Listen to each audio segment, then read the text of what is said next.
নমস্কার, খবর সময় বাংলায় আপনাদের স্বাগত। আপনাদের সাথে আমি শুভম। এই মুহূর্তে উপস্থিত রয়েছি শিলিগুড়ি হাসপাতাল মোড়ে কালীবাড়িতে।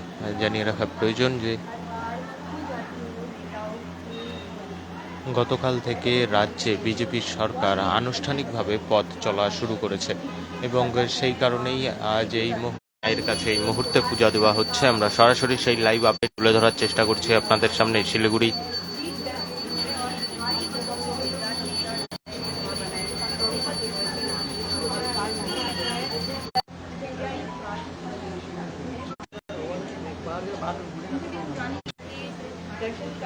এই মুহূর্তে সরাসরি সেই লাইভ আপডেট খবর সময় বাংলায় আমরা তুলে ধরছি আপনাদের সামনে।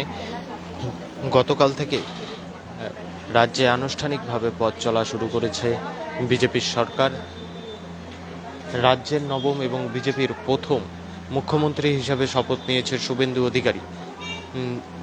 পাশাপাশি আরও বিজেপি সরকারের 6 মন্ত্রী কিন্তু শপথ গ্রহণ করেছে। তবে এখনো পর্যন্ত বিভিন্ন সূত্রের খবর আরও মন্ত্রিত্ব কিন্তু ভাগ হওয়া বাকি রয়েছে। এই মুহূর্তে আমরা উপস্থিত রয়েছি হাসপাতাল মোড়ের কালীবাড়িতে। এই যে বিজেপি সরকার, সেই বিজেপি সরকার যেন খুব ভালো মতন পথ চলতে পারে। তাদের যে সমস্ত প্রতিশ্রুতি মানুষের কাছে দিয়েছে সেই সমস্ত প্রতিশ্রুতি যেন সরকার পূরণ করতে পারে এবং শিলিগুড়ি বিধানসভার বিধায়ক শঙ্কর ঘোষ যেন দলের একটি গুরুত্বপূর্ণ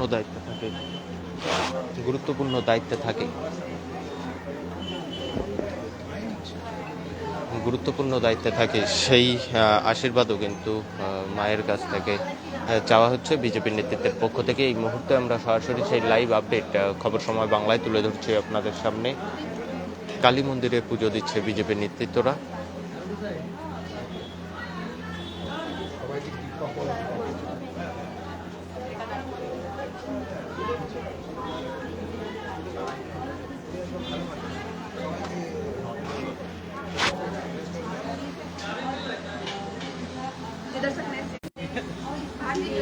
এই মুহূর্তে আমরা সরাসরি লাইভ আপডেট খবর সময় বাংলায় তুলে ধরছি আপনাদের সামনে। শিলিগুড়ি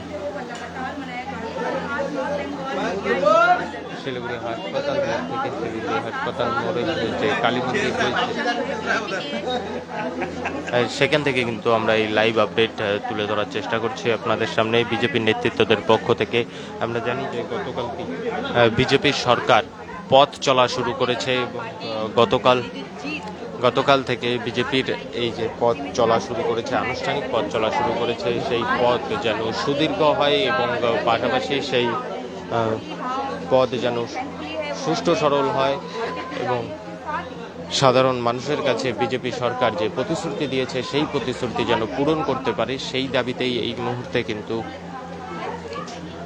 কালী মন্দিরে পুজো দিচ্ছে শিলিগুড়ির যারা বিজেপি নেতৃত্ব রয়েছে তারা। এই মুহূর্তে আমরা সেই লাইভ আপডেটটা তুলে ধরছি আপনাদের সামনে এবং জানিয়ে রাখা প্রয়োজন শিলিগুড়ি বিধানসভার যিনি বিধায়ক রয়েছেন তিনিও যেন বিজেপির এই সরকারের একটি গুরুত্বপূর্ণ পদে থাকে, সেই আশীর্বাদও কিন্তু মায়ের কাছ থেকে চাওয়া হচ্ছে, এমনটাই কিন্তু বিজেপির নেতৃত্বও জানিয়েছেন। এই মুহূর্তে আমরা শিলিগুড়ির যারা বিজেপির নেতৃত্ব রয়েছে তারা জানিয়েছেন। এই মুহূর্তে আমরা হাসপাতাল মোড়ে যে কালীবাড়ি রয়েছে সেখান থেকে আমরা লাইভ আপডেটটা তুলে ধরছি আপনাদের সামনে।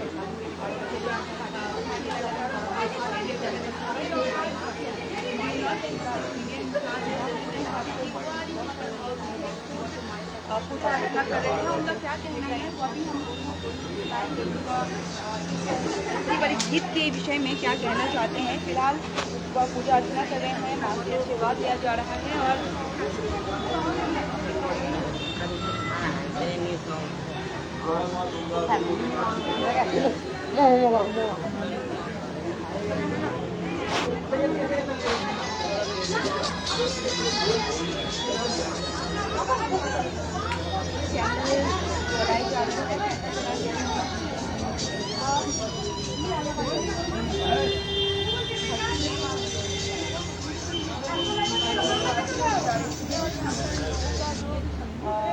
जमावड़ा है वो नजर आ रहा है। वहाँ मिलकर तस्वीर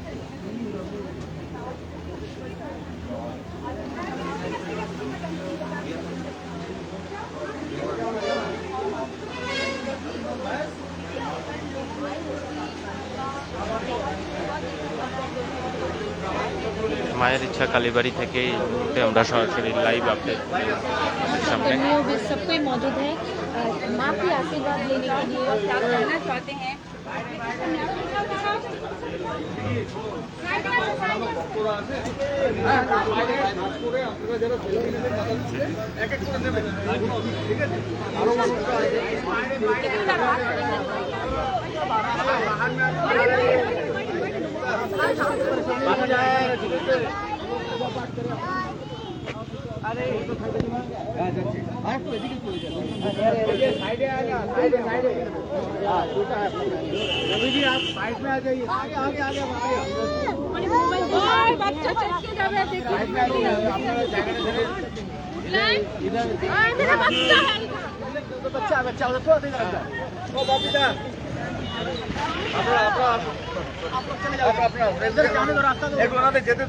আরে এদিকে চলে আসো, এদিকে চলে আসো। বলবেন এই যে পুজো অর্চনা। এক মিনিট দাঁড়া দাঁড়া দাঁড়া দাঁড়া এক মিনিট দিদি আপনারা দাও।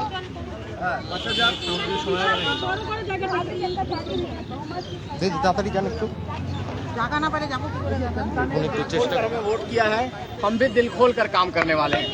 पूरे नॉर्थ बंगाल के लिए और पूरे बंगाल के लिए युवाओं को रोजगार मिलेगा, महिलाओं को सुरक्षा मिलेगी, किसानों को जो भी चाहिए उनको मदद किया जाएगा और हर तबके के लिए कोई ऐसा तबका नहीं है जिसका विकास नहीं होगा। और पहले भी वायदा किया हमने नॉर्थ बंगाल में, आपको याद हो कि स्पोर्ट्स यूनिवर्सिटी की बात की है, एम्स की बात की है, IIT की बात की है, IIM की बात की है। जितने वायदे हमने किए हैं बंगाल की जनता से सारे पूरे किए जाएंगे। प्रधानमंत्री मोदी जी का वायदा है, अमित शाह जी का वायदा है, गुंडागर्दी अब बंद होगी। आप जितनी महिलाएं मुझे सामने दिख रही हैं, जिसके चेहरे पे मैं खुशी देख रहा हूं, चुनाव जीतने के बाद से, बदलाव के बाद से ये खुशी बरकरार रहेगी। अब आप रात में 1 बजे भी स्कूटी से घूम सकती हैं, महिलाओं के लिए सबसे बड़ा तोहफा है। और ये गुजरात से लेकर बंगाल तक सब राज्यों में ऐसा होगा।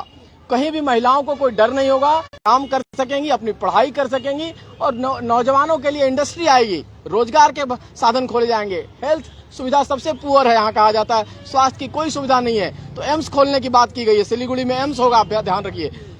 स्पोर्ट्स की सुविधा यहाँ की जाएगी, सेंट्रल यूनिवर्सिटी खोला जाएगा, स्पोर्ट्स यूनिवर्सिटी खोला जाएगा। तो कोई ऐसा काम नहीं बचेगा जो नहीं करेंगे, धीरे धीरे करेंगे, बहुत हड़बड़ी में आप लोग नहीं होइएगा। हमने वायदा किया और सारे वायदे पर हम खरे उतरेंगे।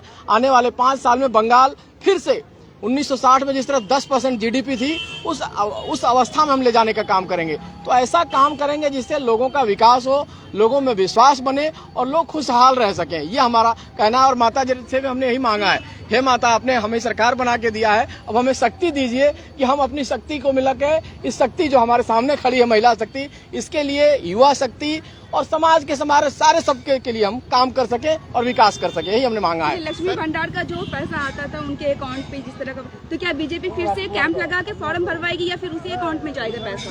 नहीं देखिए, उसका सारा अरेंजमेंट किया जाएगा, सरकार हमारी आ गई है, जो भी सिस्टम बनेगा, जो फॉर्म भराए गए हैं, जो बचे हैं उनका फॉर्म भराया जाएगा और सबको 3000 रुपया जो वायदा किया है वो अकाउंट में जाएगा।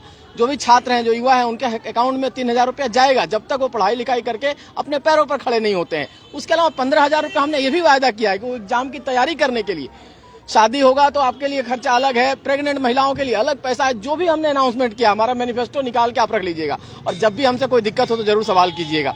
हम सवाल के लिए हमेशा तैयार रहेंगे, हम डराएंगे नहीं आपको। महिलाएं जानना चाहती हैं कि किस महीना से उन्हें वो 3000 रुपया मिलेगा। अब देखिए, हमारी कैबिनेट की मीटिंग हुई है मंडे को, फिर एक कैबिनेट की मीटिंग होगी और साथ साथ डिवीजन ऑफ पोर्टफोलियो होगा, मंत्रालय का बंटवारा होगा। जैसे ये सारा काम होगा, मान के चलिए कि 1 हफ्ते के अंदर में लगभग सारी तस्वीर आपके सामने होगी। सर, शुभेंदु अधिकारी को जैसे